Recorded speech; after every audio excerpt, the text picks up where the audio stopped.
The Clockmaker's Secret. In a quiet town where the streets seemed to whisper old stories and the street lamps flickered like distant stars, there once lived an old clockmaker named Elliot. His small shop stood silently on the corner of Maple Street, covered in ivy and filled with the soft ticking of countless clocks. Although many people passed by, only a few ever dared to enter. Rumor had it that Elliot could fix not just clocks, but time itself. One rainy evening, a girl named Clara arrived at Elliot's door. She was young, no older than 15, and held a golden pocket watch that had once belonged to her grandfather. She had heard tales about Elliot's extraordinary skills and believed he might be able to repair it. Elliot examined the watch carefully and seemed to recognize something unusual about it. He asked her if she knew where it had come from. She admitted that she did not and explained that it had simply been in her family for generations. Elliot, intrigued and gentle, invited her into his workshop. The interior was lined with clocks of every kind, their ticking forming a strange, harmonious rhythm. At the center of the room stood a wooden workbench where Elliot placed the watch. He informed Clara that this was no ordinary object. It was something much more than just a timepiece. He explained that the watch was, in fact, a key to time itself. Without warning, Elliot turned the watch's hands backward. Immediately, the room shimmered, the ticking of the clocks grew louder, and the air filled with a scent that reminded Clara of old rain and forgotten days. Then, everything went still. When Clara opened her eyes, she was no longer in the clockmaker's shop. She found herself on a cobbled street, surrounded by horse-drawn carriages and people dressed in clothes from another century. The town looked familiar, yet clearly belonged to the past. Elliot was nowhere in sight. Instead, a young man who resembled her grandfather from an old photograph appeared before her. He too held a pocket watch, identical to hers.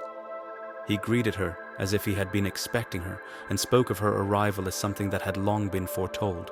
He explained that the watch had told him she would come and that her presence meant something important. Clara spent several days exploring this world of the past.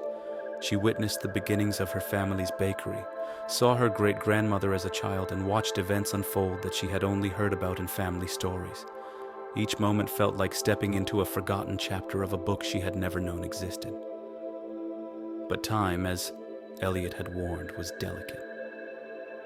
The longer she stayed, the more unstable everything became.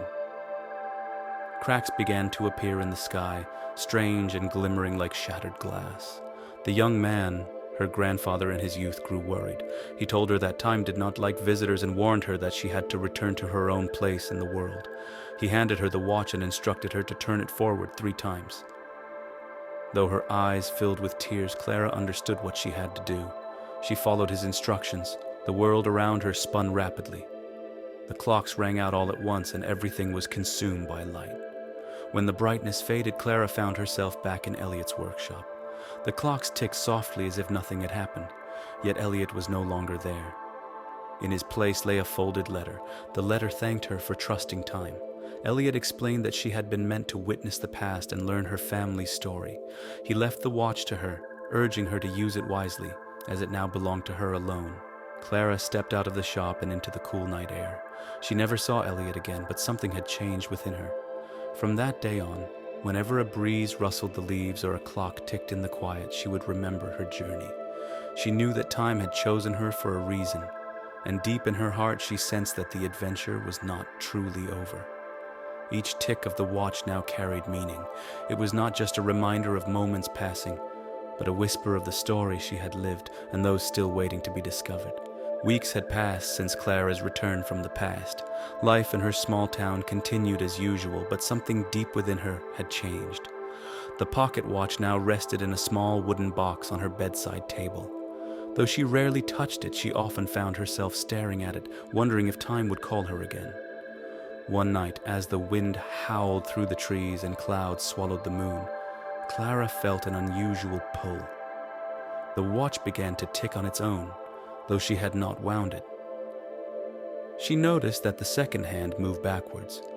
Unease crept over her, yet there was also a strange sense of calm. She understood that time was not finished with her.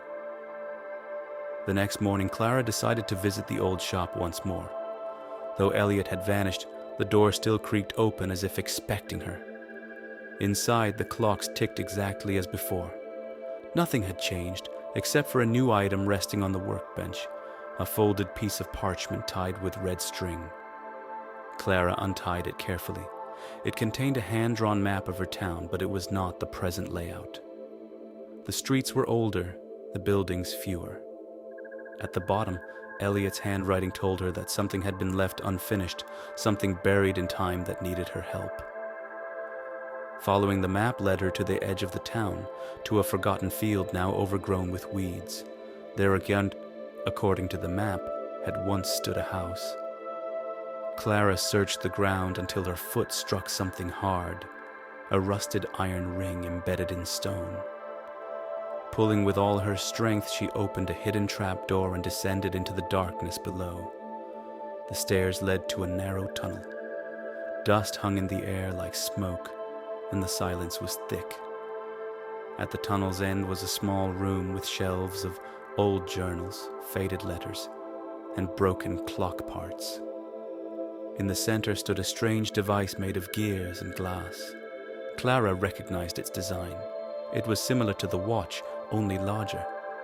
She studied the journals and discovered that Elliot had built this machine to stabilize time.